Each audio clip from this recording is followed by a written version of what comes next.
Hello नमस्कार, स्वागत है आप सभी का मेरे YouTube channel Goyal talent hub पर।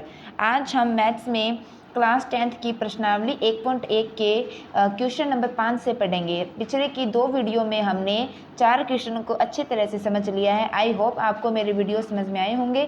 अगर वीडियो पसंद आई हो तो वीडियो को लाइक, शेयर एंड सब्सक्राइब जरूर करें। तो चलिए करते हैं वीडियो।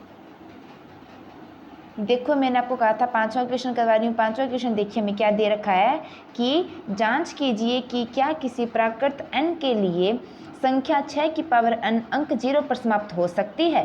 तो देखो, एक तो हमें क्वेश्चन में ना जांच करनी है और आप सबसे पहले आप जानते ही होंगे कि प्राकृत संख्या किसे कहती है। अगर आप नहीं जानते हैं तो मैंने अपने चैनल पर सभी संख्याओं के बारे में वीडियो डाल रखी है, तो आप वहाँ पर जाके वीडियो के बारे में समझ सकते हैं।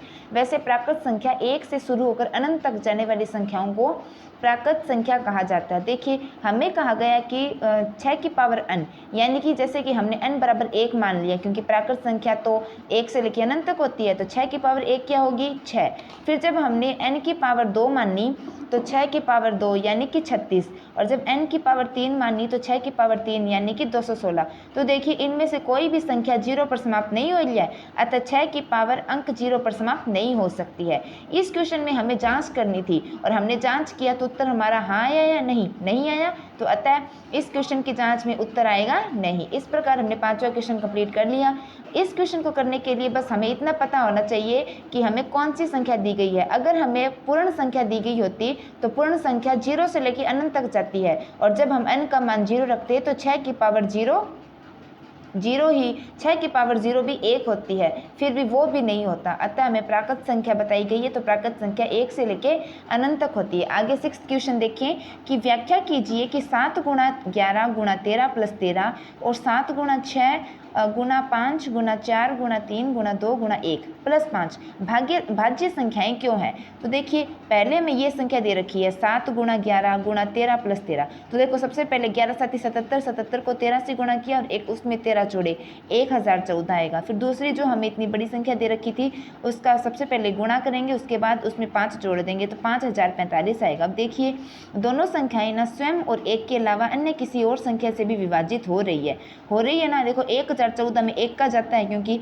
ऐसी कोई भी संख्या नहीं है जिसमें 1 का भाग नहीं जाता हो। 1 का जाता है, इस संख्या का स्वयं का जाता है, और इसके अलावा इसमें और किसी संख्या का भी भाग जाता है। जैसे कि इसके लास्ट में 4 है, अतः ये 2 से विभाज्य है, तो यानी ये किसी तीसरी संख्या से भी विभाजित है। और 5045 को देखिए, ये 1 से विभाजित है, खुद से विभाजित है और 5 से विभाजित है, क्योंकि जिस संख्या के लास्ट में 5 और 0 होता है वह संख्या 5 से विभाजित होती है। तो देखिए, ये दोनों संख्या स्वयं और 1 के अलावा अन्य तीसरी संख्या से विभाजित है, अतः ये संख्या भाज्य संख्याएं हैं। आपको ये क्वेश्चन सॉल्व करने के लिए इतना पता होना चाहिए कि भाज्य संख्या कौन सी होती है और अभाज्य संख्या कौन सी होती है, और आपको भाजकता के नियम भी आना बहुत ज़्यादा जरूरी है। मैंने अपने चैनल पर भाजकता के नियम की वीडियो भी डाल रखी है कि किस संख्या में 3 का भाग जाता है, किस में 4 का, 2 का किस में जाता है, आदि सब कुछ पढ़ा रखा है। तो आपको जो कुछ भी सीखना हो वो हमारे चैनल पे जाके आप अच्छे से समझ सकते हैं। तो इस प्रकार मैंने आपको 6ठा क्वेश्चन करवा दिया।